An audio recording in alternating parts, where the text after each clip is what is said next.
The taxi driver looked to me and says, "You know about number la?" And I was like, "Yeah." He said, "I heard you on Bloomberg yesterday la." And I was like, "Okay, great." He says, "Should I buy euro la?"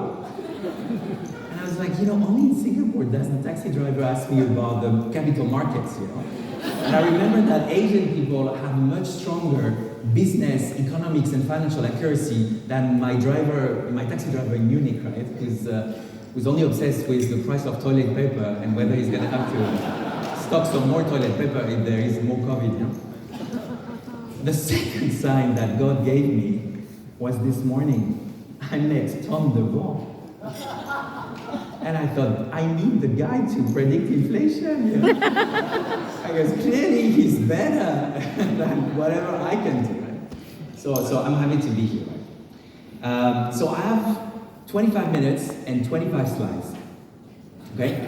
Initially, I didn't want to show slides, but then Sergio connected at 3:45 a.m. from his attic with COVID and showed 10 slides. So I felt pressure, to show some slides. Otherwise, you guys would think that I just entered the room, show some light, and crack some jokes. But I'm not serious. So in good Allianz tradition, plenty of numbers. I was like, I know you guys needed some good old slides with many numbers you cannot read, you cannot check, but you have to trust me. So the first thing is, for the Game of Thrones fan, winter is coming, yeah? So that it's a bit of a difficult situation. I'm going to talk about these three issues I mentioned. The first one is, I really think we're heading into recession. We tried our best to avoid it, but to a certain extent now, the US has been growing negatively for 2 consecutive quarters. Europe is faced with the worst energy crisis in its history. And in Asia, China is in depressed domestic growth mode because it has the worst real estate crisis since the mid-90s in Japan or the late 2000s in Spain. Yeah? So we have the 3 engines of global growth that are a bit faltering. And so this is something that we're going to see in 2023 very strongly. What does it mean for Asia? You see our growth forecast for 22 and 23 for most of the countries in the region. There is a deceleration for most of the southern hemisphere. And for Asia, the main issue is, of course, to trade. A lot of the countries in the region have been building these trade engines that have been having a bit of difficulties in the past months, right? So we see this double dip in global trade because of the growth engines in the north being shut down.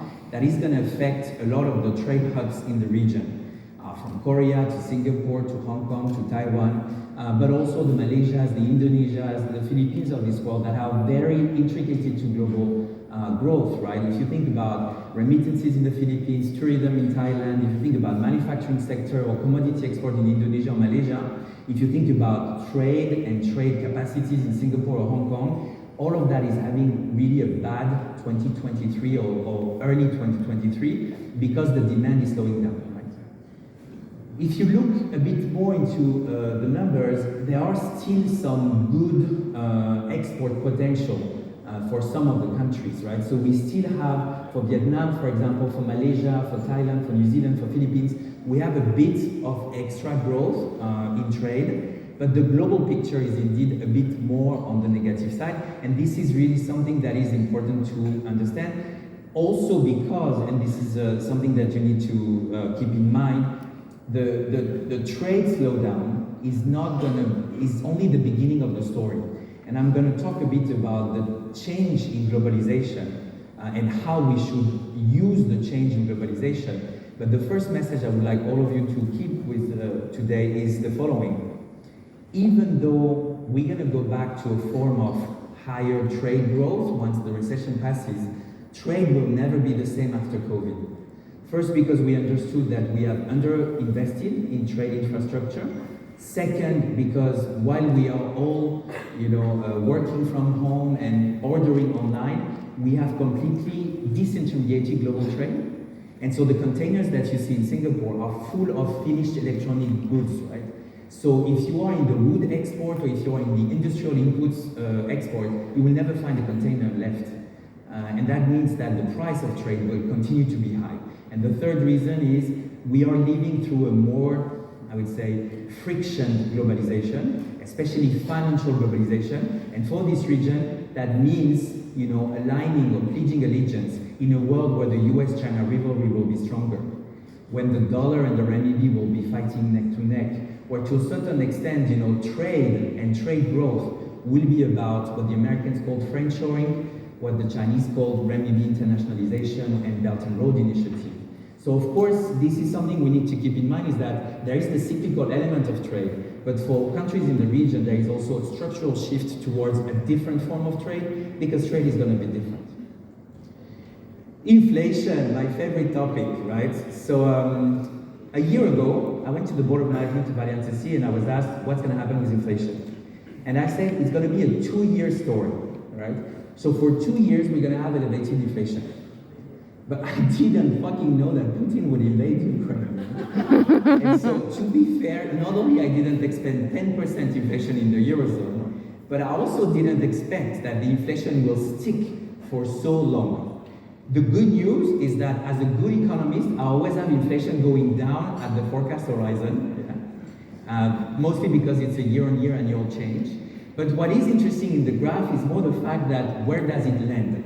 And it lands globally 1 to 1.5 points higher than the inflation we had for the past 10 years. And this is what we need to keep in mind. Yes, we have peak inflation now. Yes, I do think that we're going to have a bit more inflation in the pipes for at least a couple of quarters. But ex ante, we should all be worried about inflation. Ex post, we're doing everything to kill it. Central banks are doing everything to kill it, which is creating a lot of headwinds. Governments are doing everything to kill it, including price controls, measures that was usually the art and craft of command economy and state capitalists. And to a certain extent, what is more interesting is the cost of inflation to companies and to households, but also the fact that we will not have, like we had for the past 20 years, deflationary trade. We're not going to have deflationary demographics, and we may not have deflationary transformation. I think maybe it's good to have a bit of inflation to manage the economic transition. Maybe it's good to have a bit of inflation so that the return on investment on your IT spending will be positive for once in the past 20 years. Maybe, of course, maybe it's good to have a bit of inflation so that you can ask Renate for increasing wages. So inflation is not too bad because it means the nominal economy is taking back its rights. But of course, the fact that it went or it came back in such an abrupt way is completely changing the game for us. And this is the problem. The problem is, we have inflation, okay, fine. We have a bit too much inflation, okay, fine. Some of this inflation will be hard to disappear, especially in the energy crisis, right? We don't know in Europe if we're going to have more or less inflation. Just look at what happened yesterday with the OPEC announcement. But the big problem is this, is that central banks are now stuck and have to increase interest rates like there's no tomorrow. And this is not good for the bond market, and we are a bond investor, because the bond market has had the worst year in 25 years. But it's not good also because something's going to break. And I don't know where it's going to break, but I can tell you I have some clues. What happened in the UK last week is the first example of where it could break. Yeah, I don't like the Brits because I'm French, right? So by essence, I was super happy. I was like, you guys decided on Brexit, and then you decided to have a guy that first budget measures was to give tax cuts to the rich people he met at Oxford and Cambridge. I was like, you guys got what you bet for, And then the Bank of England was maybe not very decisive. But the real issue here is the following, is that I don't know where the Fed is going to stop. I think at 4%, they're going to have to pause. Otherwise, we're going to have a housing crisis in the US. I don't know where the ECB is going to stop, but I can tell you that close to 2% with the prime minister they just elected in Italy, we have a problem. So that's the issue. We are taken in a form of financial cycle, US financial cycle vortex, and this is maybe the biggest, this is even more concerning than recession. Because the recession, I didn't go too much into the numbers, but it's a very mild recession. And why? Because most of you still have savings, so you save money because you didn't go out and party during COVID. Most of the companies have savings, that's why they invited all of you to Singapore today, because we have to spend the money before Renate takes it back home. And so there is still a lot of cash, right? So the recession shouldn't be too bad. The problem with this one is that it's a bit worse, because there are places where there's been excess exuberance, And then when you have these liquidity little fires, like what happened with the UK bond market meltdown, what could happen in private equity, what happened also in some places in the stock markets or in the non-profit tech sector, it means that this type of drying up of monetary and financial conditions is causing an unprecedented wave of triaging and selectivity and discrimination. Right? In a week from now, the IMF and the World Bank will have their annual meetings. And they're going to have to discuss very strongly the case of Sri Lanka, maybe the case of Ghana, Kenya, Tunisia, Argentina, Ecuador. All of these countries have piled up a lot of debt in dollars that are now very expensive to repay. And on top of that, the currency is at risk. And this also goes for Asia. Here you have a chart with the increase in interest rates from central banks in Asia, which were a bit later to the game, mostly because of the closure of Asian economies. The overheating was a bit less, also because Asian governments were maybe less profligate in helping cope with the COVID measures, right? So there was less fiscal support to companies and households. But what you see here is two things. First, they have increased interest rate by, on average, 200 basis points. And we expect that there's another 100 basis points in the making. For a country like Malaysia, for example, this is critical. Malaysia has a lot of indebtedness, liabilities in dollar. The ringgit has been under pressure before, so we need to continue to make sure that the navigating of this drying up of dollar liquidity will be without a problem. I must say I'm quite confident about the way it is managed today in Southeast Asia, right? So but there are questions that can be asked. In Singapore, for example, they don't really have the same way of doing monetary policy than other countries. They have a currency board. But when you look at the rental price increases in Singapore, you think, okay, there is a problem with inflation. The central bank can help with anything related to trade because they have this currency target. What happens to the housing market? Yeah? What happened to the rental prices? Because this is going to stick, just like wage price loops would stick. So we're not done with this issue. I'm still quite hopeful that central banks know what they're doing. But again, the more the pressure is coming from the US, the more the rest of the world is going to be with their back against their wall and will have to do something to make sure they don't have the biggest negative impact, I would say, from this tightening cycle. And I mentioned the currency. In Asia, 25 years ago, this was what happened. Currencies were valued at zero. And that was mostly because of the financial crisis, but also because of central banks not doing their job. And to a certain extent, this is what we want to avoid at any cost. Why? Because who paid for the Asian financial crisis? The middle class. And inflation is always the middle class that pays. And so that's why it's quite important to manage it right this time and to make sure that we avoid any further currency derailing. There is a reverse currency war in the making. And so whatever central banks do, whatever governments do, whatever policymakers in general do, is going to be to avoid the currency risk. Because, this is, I think, the main risk in this region in the next 6 to 9 months.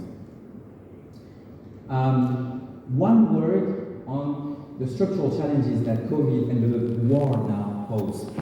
I don't like when people talk about deglobalization. Why? Because I don't think it's true. Usually when people talk about deglobalization, they look about the volume of trade exchanges. Yeah? If you think about the fact that 75% of the population has an iPhone, and everybody, from Kuala Lumpur to Ecuador to Munich, has a view on the happening conflict between Ukraine and Russia, you think that we've never been in a faster, flatter, more fused world than we are today. So I don't buy the globalization story, the deglobalization story. What is true is that we're trying to deglobalize Russia. What is true, and this is very important for this region, is that we are questioning whether we are in a needs-to-choose scenario between the US and China. And this is going to be with us for quite some time. Again, the US call it friendshoring. The European think that they're going to reshore everything and create their chips out of Brussels or something, and on top of chocolate. I don't know. Maybe there is a bit of know-how from making chocolate to making semiconductors. But the big issue of globalization is that it's different. I said it's going to be less deflationary. I think for Asian economies, it's a complete structural change.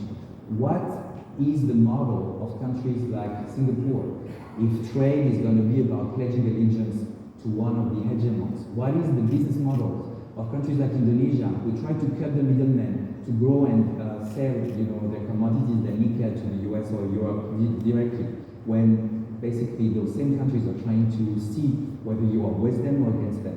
This is a new form of globalization. Great intervention. This is the second big structural break that I think we saw with COVID and the pandemic, and the war, sorry. We had, in the past 2 years, two, what I would call systemic, probabilistic, and exponential events. What does it mean? It means that we needed the state to do something. In Europe, in the past 6 months, governments have spent 250 billion euros to help families not to go and protest against the higher cost of living. During the pandemic, we have spent money like there was no tomorrow, liquidity in the market. So we are in a world now where I cannot tell you what is the price of a plane ticket. We're in a world now because most of the airline companies have been bailed out by the government. We're in a world now where I cannot tell you what is the price of an Italian 10-year debt issuance. Why? Because the Central Bank of Europe owns 26% of the Italian debt. So the market is not really a market. This state intervention, the fact that policymakers are still very much in the state of private affairs, is of course a big issue for us in the insurance sector, because that means the regulatory backlash is underway. But it also means that the way we look at the economy needs to be a bit different from what we used to in the past 20 years. Why? Because most policymakers really think that whatever is coming with climate change, or whatever is coming with tech, is going to be theirs to solve.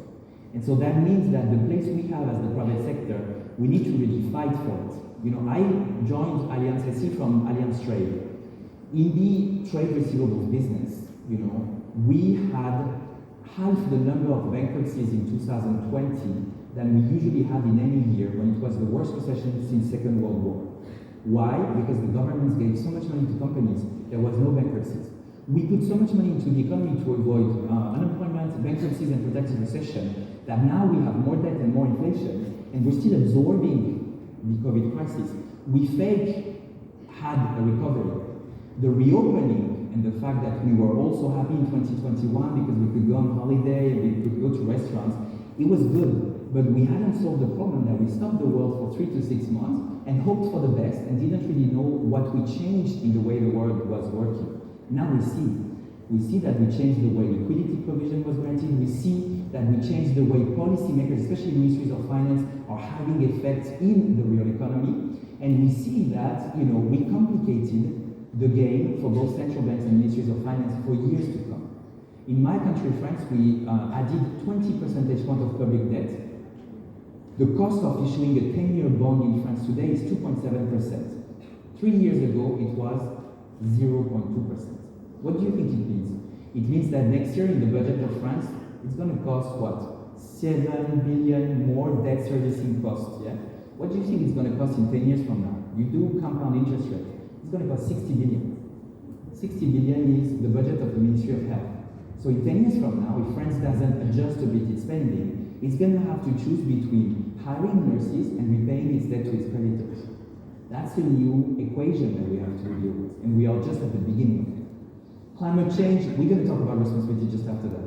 We just understood that climate change is a systemic, probabilistic, exponential risk. We have to handle it. Public-private partnership.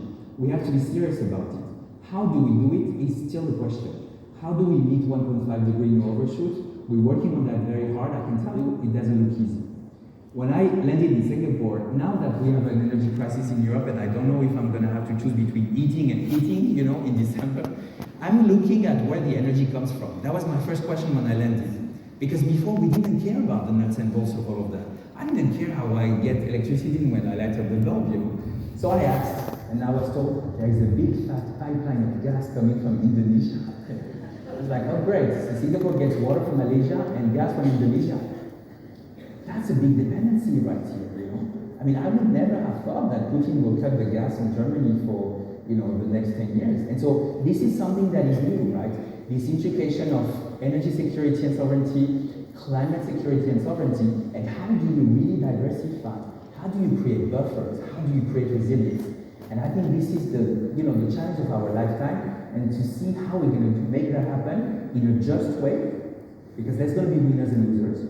Just like there were winners and losers of globalization, just like there were winners and losers of the tech super cycle, but we're going to have to make it right this time. because people are watching and people have a say in the way they want this to happen. Last but not least, great widening. I just want to talk about this. We talked a lot about E and ESG in Allianz. Why do I want to talk about great widening? Because I think if there is one surprise that I have from the pandemic, now the inflation, tomorrow the recession, is that we underestimate how much we've accrued inequalities.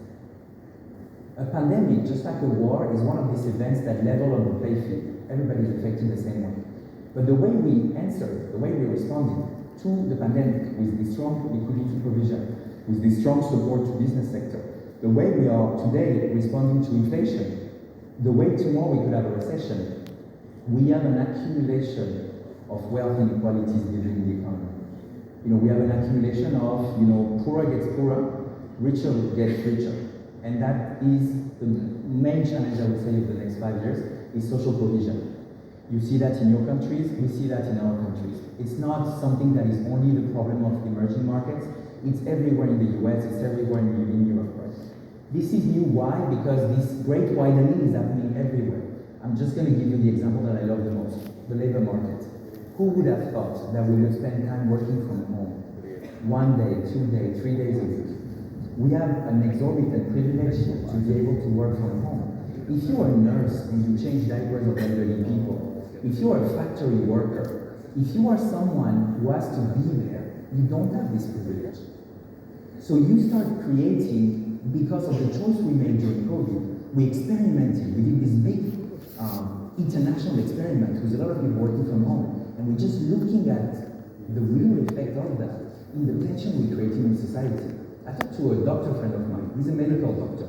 He was much more useful than me during the pandemic writing reports, I can tell you. He was saving lives, I was saving paper because I sent it digitally, and I was saving CO2 footprint because I didn't travel. So I was advising, from my home office in my PJs and in my WebEx. But, now he tells me, he says, you're so lucky. You can work from anywhere. I don't have this privilege, He's a radiologist. I have to be there. And I have to attend to people that are scared, that are mentally, affected by the fact that they are very lonely. I have to be there every day. He says, I wish I would work for the industry. I wish I would join Sanofi or Pfizer, because that seems like a cooler job. Can you imagine if all the doctors, if all the nurses, if all the assistant nurses actually feel the same way, that they are left behind, that they are outsiders to the great, labor market change that we're going through? That tells you a lot about some of the changes that we are barely seeing the beginning of, and that we're going to have to live with for the next 10 years. I said 3 issues, 3 solutions, and 3 solutions for Allianz Azad. The first thing is, again, globalization is not dead. Yes, we're going to live through, party congress, midterm election in the US. This vote is going to rock a bit over the next 6 months. You're going to hear people tell you you're going to have to choose. You're going to hear about fighter jet in Singapore ready to go to Taiwan to save Taiwanese from the Chinese domination. You're going to hear about where does Indonesia stand? Where does Widodo stand on this? You're going to hear about that, and it's going to be your daily routine. Because Europe is worried. Europe is worried that they have to choose. They have to choose with their historic friends, America, that is nicely offering them free or cheap gas, now that Russia is not doing it. And they have to choose with their new friend, China, with their growth engines. This is going to be a very difficult time for globalization, and this is going to be a very difficult time for Asia, because Asia is by definition much closer to one of the hegemons, but very dependent on the other hegemon. What do I think will happen? I have no clue, but I can tell you that I think we're going to have to navigate this new form of globalization. There's going to be pressure on reshoring, there's going to be pressure on the labor market, there's going to be pressure on which type of trade, on trying to make sure that, for example, trade will be kosher, will be China-proof or US-proof, that maybe you're going to have to run an organization with a red loop and the black loop, with a hot loop and a cold loop. This is new, right? We didn't do that for such a systemic level for the past 50 years. 30 years maybe if you were running a business in Germany in the late 70s. This means that for this region, this is going to be the talk of the day, and that's going to be something that you have to embed in the way you do business. Is it in renminbi? Is it in dollar? Is it with or without Chinese supplier? Is it something that is still very working in terms of compliance and so forth? I think this is going to be a big trend, especially for this region. I also think, and this is very personal opinion, that we cannot do anything without China in the next 10 years. And if there is a learning from the Russian invasion of Ukraine, is that we are now in a very difficult situation in Europe, as you can imagine, on energy. When Nancy Pelosi arrived in Taiwan, that was quite a wake-up call. What if the world were behind the Iron Curtain again? And what if we had to choose between the US and China? What if we decided that we could not trade with China, or that we decided to put financial sanctions with China like we did to Russia? This is a big question. Today, I can tell you, the US is dependent for 276 products, fully dependent on China. There is no alternative. Europe, 141 products, fully dependent on China, there is no alternative. We are building alternatives. But for the next 5 to 7 years, just like it's going to be very hard to find an alternative to Russian gas and to gas overall, we don't have an alternative. So we're going to have to be constructive. We're going to have to be reaching out. We're going to have to play with, not against China. And this is going to be something that I think we need to repeat and repeat again. Values and economics have to go hand in hand. You don't oppose them. Businesses are finding pragmatic solutions, government and policymakers are finding pragmatic solutions. Why do I tell you this? My job is to be at the nexus between policymakers and business people. I can tell you one thing. Business people, they want to be back in the game. Policymakers, they are under PTSD. PTSD from what? They were stuck looking at the domestic economy for so long. They don't know how to do international diplomacy anymore.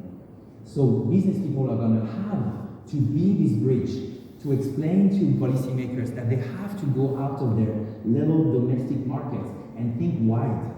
In Europe today, we just lost 6 months in addressing our power market failures. In the transatlantic tide, we've lost maybe 2 years in trying to address the biggest problem we all have, which is supply chain disruption. That tells you that this is going to be with us for quite some time, and this is going to be particularly important for countries in this region. The second thing is, what does it mean for the middle class? Anusha mentioned this idea. This region has the fastest growing middle class of the world. So if trade and external stuff don't go as fast or as frictionless as before, there is here a growth lever that is very strong. And of course, insurance is a big enabler of becoming middle class. In the past, when I grew up, becoming middle class would mean you would eat better, you would maybe buy a cell phone, you would buy a car, you would take a credit, buy a house, and you would be middle class. I grew up in a very modest household. My father was a factory worker, my mother didn't work. I made it through education, and Allianz gave me a car. And then, because I don't know how to drive, I gave it back actually, now I'm doing that. In the beginning, I made it. When I had my BMW, I was like super happy. Today, middle class is not this. Middle class is different. You become middle class when you experience stuff. Hopefully in the real world, not in the metaverse. Because that's not the real world, people. I know that you guys like to think that you're going to travel to the next ASAP summit in the metaverse, but you're not going to be able to drink like you drank last night in the metaverse. You're going to feel very lonely at home. The middle class is going to be about eating better, consuming less maybe, or differently, not to pollute. This is a big wake-up call. Working with a lot more flexibility, and having the experience of your life when you buy an insurance product. The experience of your life when you buy an insurance product. This is up to you to deliver this experience of your life. And this is going to be very important because the middle class is watching. The middle class is watching what type of concierge services can you provide? What type of peace of mind can you provide? What type of experience dividend can you provide? In the insurance world, we have two stuff that maybe three. Tom is here, so I have to say a balance sheet, very important. But then we have IT. Who is from IT here? Okay, so you're outnumbered by the rest. I'm sorry, IT is shit. Yeah. So we get along with that. So what is the third resource that a story on IT. Sorry, Ida, because I know I'm over time. Before COVID, having a three-way conference call in this company was impossible. And then they saw the light and they discovered WebEx. And then we could connect the world on the WebEx. And I thought, that's it. That's my return on investment from all this IT spend. AWS, ACM. This period of grace lasted for 6 months, and then it's also shit. Within 6 months, I was like, IT people are our God saviors. Anyway, so balance sheets, IT people. People is the key of everything we do. Trust, shaking hands, talking to people, reassuring them, being there when they have a problem. This is going to be what the middle class is going to be looking for, especially in Asia. Because the consumer here is much, much more demanding than the consumer there. He wants things that are cheap, that are working really well, and that are extremely well put so that they have the experience of their life. So the rest of the world has a lot to learn from the innovation you're going to bring to the table, to the Allianz table, in terms of customer innovation. Because your middle class, they don't want the car, they want the experience. And so I think this is where the growth lever, the main growth levers of the solution is going to be. Financial assets, Anusha also talked about it. There is inflation, right? There is a bit of indebtedness, but in this region, just like the rest of the world, people have saved and accrued savings to unprecedented amount in the past 2 years because we closed the war. If I just look at Singapore, the savings rate of Singaporean went up by almost 10 points in 2020, went down back 2 points in 2021, and it's still, in terms of accrued savings, there is still 5 to 7% of GDP that is sitting on the deposit accounts of Singaporean families. We have never seen that in my lifetime. We've never seen such an accrued amount of savings in bank accounts for any type of country, and especially in Asia. So there is a lot of life insurance products to sell. That's what it means. If you have never had the talk with your client about what did you do with all the money you didn't spend going karaoke drunk with your friends, you have to have this conversation. What did you do with the money you didn't spend going to Koh Samui for the holidays? You have to have this conversation. Why? Because this money is still there and is being eaten up by inflation every day. So there is a big wealth of financial savings that we need to tap into. And that is, I think, very closely related to the demography of the middle class. I will end with this, and it's a nicely way to our friends in sustainability. Asia will have to find its role in the two Promethean moments, in the two super cycles that are ahead of us. The tech super cycles, maybe Web3, more than Metaverse, which is in the hands of Google and Facebook, and sustainability. If you look today, a lot of countries in Asia have had a big ride for the past 20 years because their R&D spending in terms of GDP has been much higher than the average of the countries of the Western world. You still have a lot of laggard. I just want to talk about Indonesia. Indonesia is a commodity-rich country. It's a people-rich country. But Indonesia is not delivering on the promise that it has to actually bring R&D innovation. When you have so much resources in your soul, when you have so many people resources, you need to try to leapfrog and be very innovative, because that's going to be essential for your growth in the next 10 to 15 years. That is one idea, one solution. Asia is today very strong in innovation in the tech sector, very strong in innovation in the manufacturing sector, but you guys have to go faster. Because remember what I just told you, the West, the US, Europe, we're entering an illiberal cycle. What does illiberal cycle mean? The public sector is going to put even more money into innovation. More and more money. We want to create our own chips. We want to create our own data center. We want to create our own GPS system. I don't know if it's going to work because it's not a very productive way to spend public resources. But clearly, if you guys don't step up the R&D game, and it goes also for all the businesses in this region, you're going to be lagging behind much faster in the next 10 years. And the second is sustainability. As I said, when I travel now to a country, I try to see where are the pipes, because clearly I want to make sure that I know how the energy is produced, how do I get electricity when I lighten the bulb. The countries of this region have a massive adjustment to make.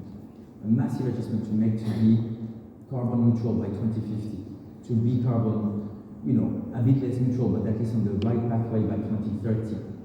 This is a big issue, right? Maybe Europe is alone in this game, but I believe in the tragedy of the commons and the tragedy of the horizons. The tragedy of the commons is that we have one planet. So remember my talk about China? In the US, if Europe does great on ESG, on emission and CO2, that's great. If the US doesn't do it, we're fucked. If China doesn't do it, we're double fucked. And we can multiply the fucks, like the loaves and bread. That's very important. That's the tragedy of the commons. We have one planet, we all have to do something. So the question is, how does Asia do it? A lot of countries in Asia have trouble understanding that they have to do it even before they have their manufacturing heyday. Think about India. But we're going to have to do it. And so that comes with innovation. Those two super cycles are very linked. Second and last story about the energy story in the region. Not only we're going to have to do it because of the tragedy of the commons, we have to do it for the tragedy of horizons. Why? This region has the most people at risk of extreme, catastrophic natural disaster events that are man-made or man-contributed. You think about the floods in Thailand just now. You know, if you think about the risks of people being underwater in many islands in Indonesia, this is something we have to solve. You know, there is no arbitrage between the end of the month and the end of times. This region has to lead the way for its people, because the climate transition will be a just transition. We either do it together and we find ways to adapt to this new world and to be a bit more respectful and have less negative externalities, or this region will suffer maybe the most out of the energy market region. And that's why you guys need to lead the way and to be, you know, working even more together. And I think the G20 in Indonesia is a good example of this, to work together toward a more carbon neutral society. I will stop here with a positive message. You know, let's all be innovators and let's all be green. So you forgot the recession, the inflation, and the default cascading in emerging markets. That was my real pleasure to be together. I thank you very much, and I think that's all. Thank you very much. You have to applaud now.